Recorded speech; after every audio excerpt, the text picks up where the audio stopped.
तो बेटा mechanical properties of fluid में आज एटमॉस्फेयर एंड एटमॉस्फेरिक प्रेशर की बात करेंगे। तो सबसे पहले मैं यहाँ पे आपके साथ डिस्कस कर रहा हूँ एटमॉस्फेयर के बारे में।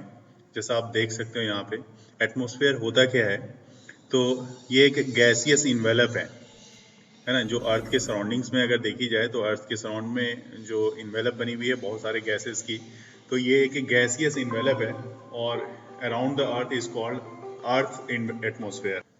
तो क्लियर सी बात है यहाँ पे कि the gaseous envelope around the earth is called earth atmosphere. तो अर्थ एटमॉस्फेयर तो आपको समझ में आ गया कि ये बिल्कुल आसान था, लेकिन एक्चुअली में अर्थ एटमॉस्फेयर जो है ये एक्सटेंड्स है, कितनी हाइट तक एक्सटेंड्स है, तो मैं ये अब आपको बता दूं कि about 400 kilometre above the earth surface. ठीक है, मैं यहाँ पे लिख देता हूँ कि अर्थ एटमॉस्फेयर, आप भी नोट करते चले जाओगे।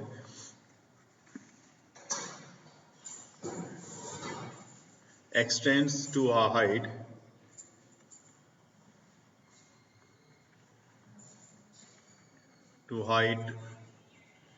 of about 400 kilometer above the surface of earth।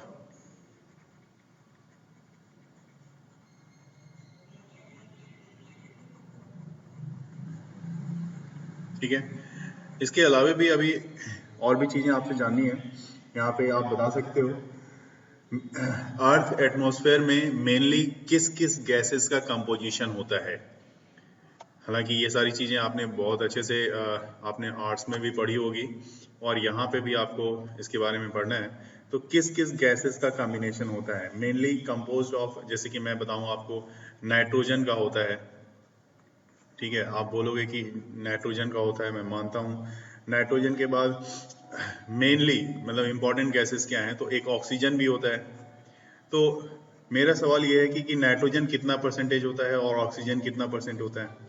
तो अगर नाइट्रोजन की मैं बात करूं तो नाइट्रोजन जो है यहाँ पे आपका 78% है। ठीक है, नाइट्रोजन 78% होता है और ऑक्सीजन जो है वो 21% होता है।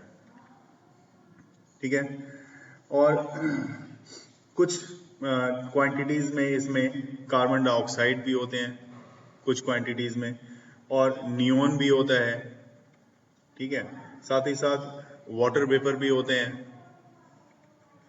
तो ये सब कुछ अमाउंट्स में इसमें यहाँ पे अवेलेबल होते हैं। वाटर वेपर के साथ साथ डस्ट पार्टिकल तो होता ही है, तो डस्ट पार्टिकल भी आप लिखोगे यहाँ पे। तो ये सब कंपोनेंट्स यहाँ पे इसमें मिले हुए होते हैं। तो ये है एटमॉस्फेयर, अर्थ एटमॉस्फेयर। अब मैं बात करूंगा एटमॉस्फेरिक प्रेशर की। तो देखिए एटमॉस्फेरिक प्रेशर क्या होता है, तो यहाँ पे मैंने लिखा भी है, the pressure exerted by atmosphere is called atmospheric pressure, है ना। जो एटमॉस्फेयर प्रेशर एक्सर्ट करता है, तो एटमॉस्फेरिक प्रेशर देखिए यहाँ पे इसके बारे में मैं बताऊं आपको कि atmospheric pressure is the weight of air over 1 mm square surface. लिख रहा हूं मैं यहाँ पे, atmospheric pressure is the weight of air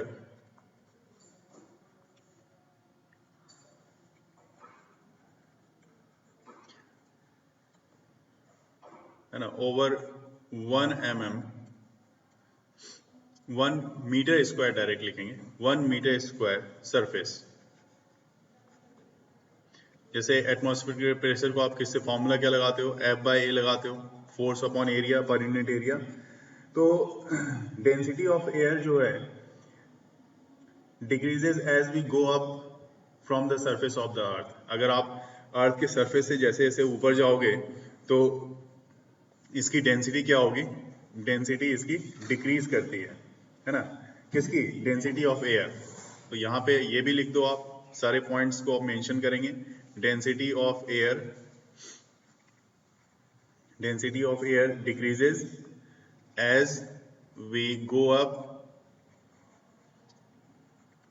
from the earth surface, है ना।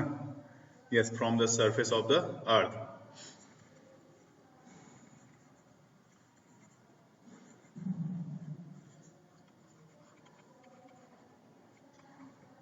ठीक है। इसी कारण से एटमॉस्फेरिक प्रेशर जो होती है मैक्सिमम कहाँ होती है, अर्थ के सरफेस पे होती है, और जैसे जैसे आप ऊपर की तरफ जाते हो तो वहां पे क्या होती है, उसकी सरफेस जो प्रेशर होती है वो डिक्रीज करती जाती है। तो अब ये चीज तो ये क्लियर हो गई यहाँ पे कि अर्थ की डेंसिटी या एयर की जो डेंसिटी है वो अर्थ पे सेम नहीं होती, ये बात तो आप समझ सकते हो, है ना। Density of air is not constant as, तो यहाँ पे इस हिसाब से आप उस फॉर्मूला को जो यूज कर रहे हो, कौन सा फॉर्मूला, तो मैं बता देता हूं वहां पे कि P equal to H rho G, atmospheric pressure को कैलकुलेट करने के लिए, है ना। तो ये एक्यूरेटली हर जगह के लिए एक्यूरेट वैल्यू नहीं देता है, ये बात भी मैं आपको यहाँ क्लियर कर देना चाहता हूँ कि क्यों नहीं देता है ये एक्यूरेट वैल्यू, क्योंकि density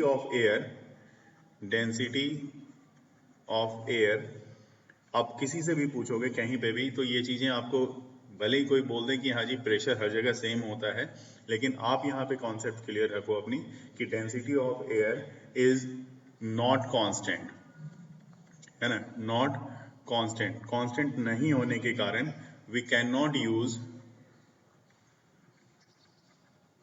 the formula, this formula to calculate atmospheric pressure on earth।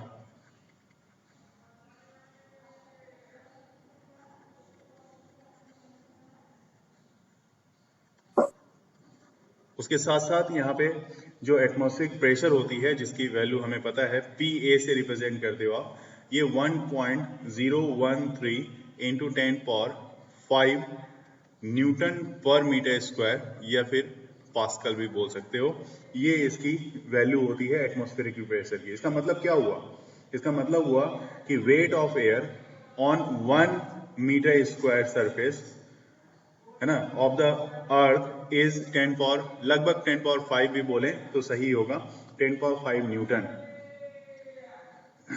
तो अब यहाँ पे एक चीज और देखो आप, यहाँ पे साथ में ही मैं डिस्कस कर दूंगा इसको भी, ठीक है। ये सारी चीजें हैं यहाँ पे। Atmospheric pressure varies with altitude, मतलब यहाँ पे हाइट भी लिख देता हूं मैं, हाइट के कारण वेरीज करता है। दूसरा ये वेरीज करता है टेम्परेचर के कारण भी, and weather condition, temperature and weather condition, इस पे ये डिपेंड करता है। तो इस तरह से यहाँ पे आप देख सकते हो एटमॉस्फेयर एंड एटमॉस्फेरिक प्रेशर दोनों डिफरेंट चीजें हैं और दोनों को यहाँ पे समझा जा सकता है। अब मैं बात करूंगा आपके साथ मरकरी बैरोमीटर की, ठीक है, यहां तक आपने नोट कर लिया। तो मरकरी बैरोमीटर होता क्या है, क्या यूज है इसका, तो आपको तो पता है कि ये एक ऐसा इंस्ट्रूमेंट है जिसका यूज होता है एटमॉस्फेरिक प्रेशर को मेजर करने में, जिसके लिए आप क्या करते हो, यहाँ पे आप ले रहे हो, ये जो आप देख रहे हो यहाँ से यहाँ तक की जो ट्यूब है, ऑलमोस्ट ये ट्यूब 1 मीटर लेंथ की ट्यूब लेते हैं हम लोग, ये जो है ना इसकी लेंथ होती है आपकी 1 मीटर की।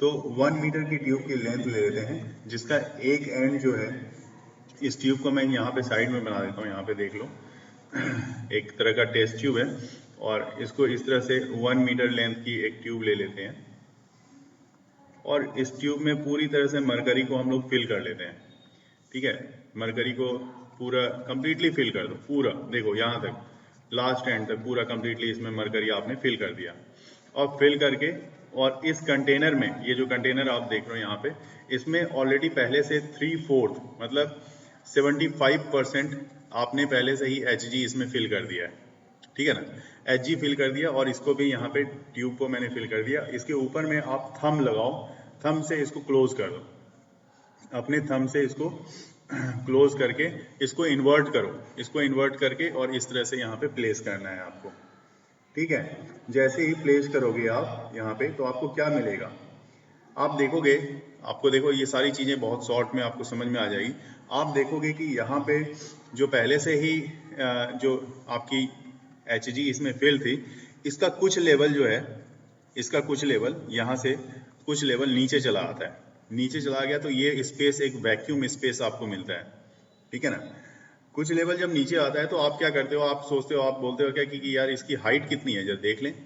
तो ये जो हाइट इस लेवल से अब आपको दिख रही है, ये हाइट आपको मेजर करोगे तो 76 सेंटीमीटर की हाइट आपको दिखेगी यहाँ पे इसके सरफेस से। किसके सरफेस से?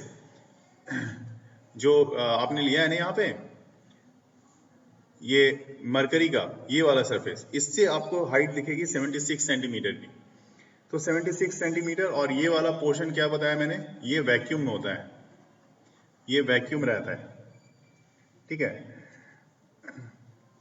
तो इसका मतलब है यहाँ पे क्या है कि यहाँ पर का जो प्रेशर है वैक्यूम है, तो इसका मतलब यहाँ पे प्रेशर क्या होगा, इसकी प्रेशर 0 प्रेशर होगी यहाँ पे।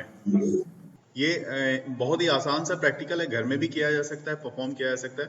तो यहाँ पे चूंकि ये वैक्यूम है तो इसमें प्रेशर क्या होगा, 0, इसकी प्रेशर हो जाएगी आपकी 0। तो एटमॉस्फेरिक प्रेशर, इसका मतलब हम लोग कह सकते हैं, यहाँ पे देखो मैं लिख भी देता हूँ, we say that atmospheric pressure is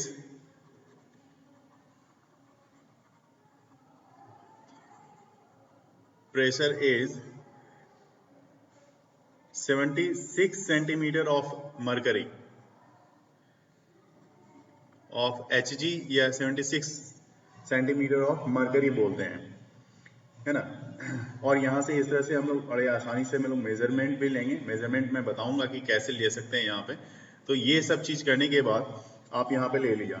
अब मान लो थ्योरी है, अब थ्योरी में कैसे आप इसके बारे में पूरा डिटेल बताओगे, तो that means to understand how simple barometer measured atmospheric pressure. सबसे पहला सवाल तो यही आता है कि इतनी सारी चीजों के समझाने के बाद भी कैसे ये जो है मेजर करता है। तो मान लिया कि यहाँ पे हमने क्या लिखा, देखो यहाँ पे मैं लिख रहा हूँ इस तरह से, एक राउंड शेप में इस तरह से बना दिया। यहाँ पे जो ये जो पार्ट है ना, इसमें मैं एक पॉइंट कंसीडर कर रहा हूँ। वो पॉइंट क्या है, वो पॉइंट है आपका ए पॉइंट मैंने मान लिया, ठीक है। और इसी जगह पे यहाँ पे बी पॉइंट, तो यहाँ पे एक पॉइंट मैं सी मान लेता हूँ, ये पॉइंट हमारा सी है। सी पॉइंट क्या बताता है, तो सी पॉइंट बताता है कि चूंकि ये एटमॉस्फेयर से रिलेटेड है, इसलिए ये बोला है कि भाई ये जो है ना एटमॉस्फेरिक प्रेशर लग रहा है, क्योंकि ये बाहर है, ये अंदर है। ए वाला पॉइंट क्या है, ट्यूब के अंदर है, और सी वाला पॉइंट कहाँ पे है, तो ये एटमॉस्फेयर में है, क्योंकि यहाँ पे क्या है आपको एयर है, इधर भी एयर है, तो इसलिए एटमॉस्फेरिक प्रेशर को बताता है। तो at sea on the surface of mercury it is trough, थोड़ा सा ऊपर की तरफ उठा हुआ है, the pressure is atmospheric pressure, इसलिए इसको रिप्रेजेंट किया आपने PA से, ध्यान देंगे PA से रिप्रेजेंट किया है। और according to Pascal's principle this pressure is transmitted uniformly through the mercury in the trough. तो ऐसे केस में जो पॉइंट है ए पॉइंट अंदर में जो ए पॉइंट आपको देखने को मिल रहा है ना, इनसाइड द ट्यूब, किस लेवल पे, सी लेवल पे, क्योंकि ये जो सी लेवल है और ये जो ए लेवल है दोनों एक तरह का सेम ही लेवल है। तो आपको जो ये अंदर में आपको देखने को मिल रहा है सी लेवल पे, तो आप क्या देख रहे हो वहां पे कि प्रेशर, इसका मतलब सी और ए पे दोनों पे सेम होना चाहिए। इसका मतलब जो पास्कल्स ने बताया था उसके हिसाब से प्रेशर एट सी, चूंकि एक ही हाइट पे है, इसको बोला जा रहा है कि एक ही हाइट पे, ये भी आपकी एच हाइट है और ये भी आपकी एच हाइट ही है मान लो, तो ऐसे में पी सी और पी ए क्या होना चाहिए, इक्वल होना चाहिए, है ना। तो जब इक्वल होगा तो प्रेशर के लिए फॉर्मूला आपने क्या लिखा था, P equal to H rho जी, तो ये हो जाना चाहिए फॉर्मूला एच रो जी का, जहां रो यहाँ पे क्या है, डेंसिटी ऑफ मरकरी है। तो नॉर्मल टेम्परेचर एंड प्रेशर, जैसे आप लोग बोलते हो ना एनटीपी, बहुत बार यूज करते हो केमिस्ट्री में भी इस चीज को, फिजिक्स में भी बहुत जगह पे काइनेटिक थ्योरी ऑफ गैसेस में पढ़ोगे। तो नॉर्मल टेम्परेचर प्रेशर पे जो सी लेवल एनटीपी है ना, एट सी लेवल, क्योंकि सब चीज की मेजरमेंट कहां से होती है, सी लेवल से मेजरमेंट होती है। सी लेवल एच इक्वल टू कितना है आपका 76 सेंटीमीटर, है ना। तो मतलब एच इक्वल टू मीटर में चेंज कर लो इसको, 0.76 मीटर में चेंज कर लिया। Also the density of mercury, density of mercury जो है वो तो आपको बता दिया जाएगा कि 13.6 इंटू 10⁻³ kg पर मीटर क्यूब होती है, ये डेंसिटी ऑफ मरकरी होगी। तो स्टैंडर्ड एटमॉस्फेरिक प्रेशर PA निकालना चाहो आप तो कैसे निकालेंगे, तो देखिए पी ए के लिए यहाँ पे standard atmospheric pressure P A के लिए यहाँ पे मैं दिखा रहा हूँ पी ए इक्वल टू आप जो फॉर्मूला है एच रो जी, तो हाइट देखो कितना है, हाइट कितनी थी 0.76 की, तो 0.76 लिख दिया, इनटू डेंसिटी कितना है मेरे भाई, तो डेंसिटी आपके पास यहाँ पे दी हुई है 13.6 इंटू 10⁻³ इंटू जी की वैल्यू तो आपको 9.8 लेना है, अर्थ के सरफेस पे ले रहे हो तो 9.8 ले लोगे। जब इस सब को कैलकुलेट करोगे तो जो आपकी वैल्यू आएगी एटमॉस्फेरिक प्रेशर की 1.01 जो 3 इंटू 10⁻⁵ न्यूटन पर मीटर स्क्वायर, या फिर जिसको आप पास्कल बोलते हो। तो इस तरह से ये एटमॉस्फेरिक प्रेशर की वैल्यू को आप कैलकुलेट कर सकते हो, यही मेथड है, ठीक है। तो ये मेथड है और इस तरह से हम लोग वैल्यू को कैलकुलेट कर सकते हैं, तो इसको नोट करेंगे। चलो देखते हैं हाइट ऑफ एटमॉस्फेयर की बात करते हैं। जब कभी मॉलिक्यूल्स ऑफ एयर जो किसी भी गैस का मॉलिक्यूल्स कोलाइड करता है ना, विथ सॉलिड्स या लिक्विड सरफेस, तो वो एग्जर्ट करता है कुछ फोर्स, उस सरफेस के अगेंस्ट में कुछ फोर्स एग्जर्ट करता है, और जो फोर्स होती है वो फोर्स नेचर, उस फोर्स की नेचर कैसी होती है, तो वो इम्पल्सिव नेचर की होती है। जैसे कि टेनिस बॉल हिट किया जाता है किसी वॉल पे, अगर हिट करते हो तो वो क्या होता है, वो इम्पल्सिव फोर्स को दिखलाता है ना। तो उसी तरह से सी लेवल पे, at sea level,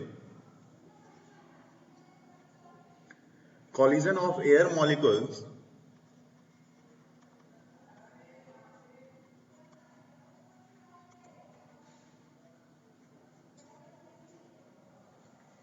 with a solid surface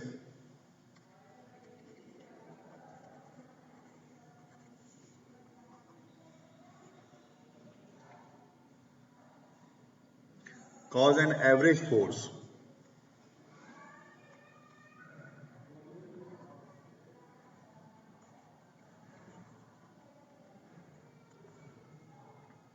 और वो फोर्स होता है, एवरेज फोर्स किस तरह का होता है, तो 1.01 इंटू 10⁵ न्यूटन का फोर्स होता है, और this force is to be exerted on each, this one to be exerted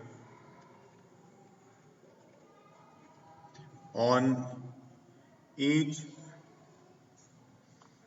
1 meter square of the surface, है ना, क्योंकि पर यूनिट एरिया को देखा जा रहा है इसलिए 1 मीटर स्क्वायर लिखा जाता है।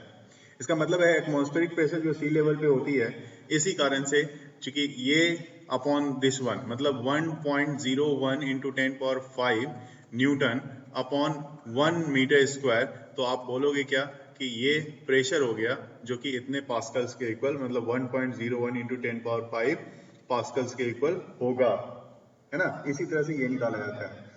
तो मान लिया जाए कि कुछ हाइट हमारे पास दी हुई है, हाइट h दी हुई हो, मान लिया हमने कि हाइट कितनी है, h है, h metre above the surface of the earth, above the surface of the earth, ठीक है। और जैसे आपको पता है कि डेंसिटी, जैसे जैसे आप ऊपर जाओगे तो डेंसिटी एयर की क्या होती है, डिक्रीज होती है, लेकिन एक एवरेज डेंसिटी जो हम लोग मानते हैं एयर के लिए, तो वो होती है आपकी डेंसिटी ऑफ एयर, मैं इस तरह से रिप्रेजेंट करना चाहूँगा 1.293 kg पर मीटर क्यूब, ये डेंसिटी होती है। और थ्रू आउट, ये थ्रू आउट डेंसिटी है, मतलब बाकी तो आपको पता ही है कि चेंजेस तो जैसे आ रहे हैं उस हिसाब से आते ही रहेंगे, ये थ्रू आउट डेंसिटी है। तो मुझे क्या निकालना है, अगर आपको निकालना है कि you want to estimate the value of height, है ना, क्योंकि हाइट ऑफ एटमॉस्फेयर चाहिए, तो आपको फॉर्मूला पता है H rho G equal to क्या होता है 1.01 इंटू 10⁵, तो एच और रो क्या है 1.293 इंटू जी की वैल्यू तो पता है 9.8 ही लेना है आपको, सरफेस की बात कर रहे हैं, तो 1.01 इंटू 10⁵, और यहाँ से h की जो वैल्यू आएगी वो इस तरह से आ जाएगा 1.01 इंटू 10⁵ अपॉन में 1.293 इंटू 9.8। तो जब आप पूरा सॉल्व करोगे तो अप्रॉक्स जो वैल्यू आएगी यहाँ पे आपकी 8000 मीटर की आएगी। मतलब समझ में आ रही बात, 8 किलोमीटर, जी हाँ 8 किलोमीटर की आएगी, है ना। तो ये जो वैल्यू आ रही है, और भी इसके अलावा इसको तो मैंने हाइट के लिए बता दिया। मैं एक चीज और आपको बताना चाहूंगा यहाँ पे कि दो और कॉमन यूनिट है प्रेशर के। जी हाँ, एक को नाम दिया जाता है टॉर, प्रेशर का ही यूनिट है टॉर, TORR, है ना। बैरोमीटर के इन्वेंशन के बाद जो इसने इन्वेंट किया था वो टॉर इन्वेंशन किया था। टॉर इसलिए क्योंकि टॉरिसली के नाम पे, टॉरिसली जो साइंटिस्ट थे वो उसका नाम था टॉरिसली, TORRICELLI। इन्होंने लगभग 1608 से 1647 तक अपना कुछ काम किया इस पे, और इस कारण से इनका टॉर नाम पड़ा। अब एक चीज मैं यहाँ पे, जब टॉर की बात आ रही है तो मैं एक चीज और यहाँ पे आपके साथ शेयर करना चाहूंगा कि ये जो बैरोमीटर मैंने आपको बताया था, इसमें भी टॉरिसली का बहुत बड़ा कंट्रीब्यूशन था। इसलिए इसको जो बोला जाता था, यहाँ पे जो वैक्यूम एरिया है ना, इसको टॉरिसली वैक्यूम भी बोला जाता था, टॉरिसली वैक्यूम, इसको टॉरिसली वैक्यूम भी बोला जाता है। ध्यान रखेंगे, यहाँ पे दोनों ही चीजें हमारे लिए यहाँ पे इंपॉर्टेंट है। तो अब जो है टॉरिसली के बारे में हमने जाना। इसके अलावा एक और यूनिट जिसको आप बोलते हो बार, है ना। बार ये क्या है? This one is commonly used in science of metrology, है ना। मीटरोलॉजी के में, साइंस में इसको कॉमनली यूज किया जाता है, इसलिए बार बोला जाता है। अब देखो रिलेशंस भी समझनी होगी, क्योंकि 1 टॉर इक्वल टू होता है 1 mm ऑफ Hg, और 1 बार इक्वल टू होता है 10⁵ पास्कल। ये सब इसके बीच का रिलेशन है। प्रेशर में जो इतनी यूनिट्स हमने कंसीडर की हुई है उस सबके बीच की रिलेशन है ये। और अगली क्लास में मैं आपको बैरोमीटर के बारे में बताऊंगा, मैनोमीटर के बारे में। बैरोमीटर तो मैंने बता दिया, मैनोमीटर के बारे में बताऊंगा, मैनोमीटर को डिस्कस कर दूंगा। और भी जो टॉपिक्स हैं उसको भी मैं लगातार आपके साथ शेयर करता रहूंगा। तो लगातार आप सारी वीडियोस को एक एक करके देखते रहना, सीरियल वाइज।